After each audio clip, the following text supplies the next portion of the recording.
Hello there, I'm David Amilati. We continue our Connect to Congress initiative right now with U.S. Congressman Darin LaHood of Illinois' 18th District.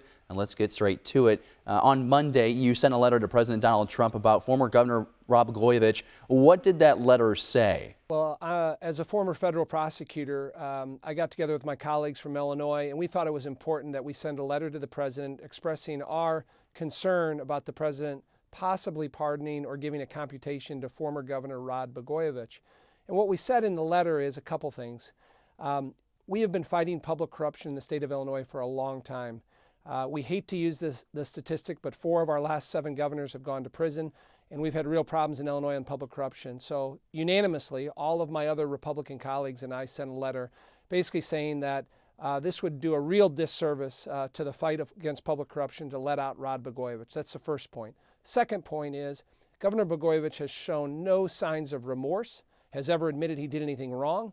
And when you look at the history of what went on here, the fact that pay-for-play politics was what he was convicted of.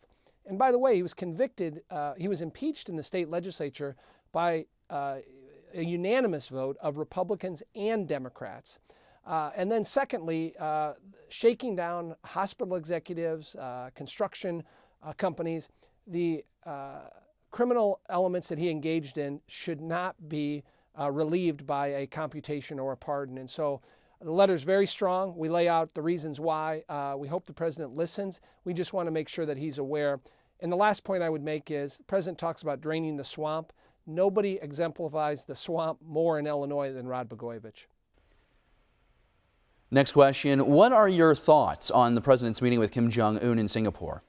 Well, first of all, I give the president a lot of credit. If you think about it, 6 months ago, North Korea was firing ICBM missiles into the Pacific Ocean near Guam. And today, we just had a summit yesterday in Singapore. And so, and then a couple other things. North Korea released 3 of our American prisoners as a part of these negotiations. We had Kim Jong-un stepping into South Korea for the first time in years. And we're talking about denuclearization and reunification from the South. Obviously, the devil is in the details, but I give the president's team around him a lot of credit. Secretary Pompeo, General Mattis, General Kelly. This is really historic what has happened over the last couple days. Presidents for 25 years in this country have tried to achieve what we achieved yesterday. So I'm anxious to hear the details and the follow-up, but I think we've made a lot of progress.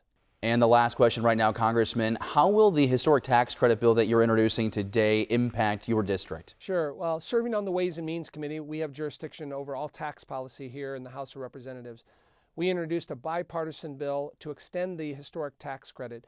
So when we debated the tax bill earlier, or I should say at the end of last year that we passed, it was one of the #1 issues I heard in my district, whether it's Quincy, whether it's Peoria, whether it's Springfield, a lot of historic buildings, and making sure that we preserve those landmarks and those historic buildings, which is in some ways the foundation for many of our communities in central and west central Illinois. So introduce this bill really to promote and make sure that we are giving a tax incentive to protect those buildings and those structures throughout our communities and across the country.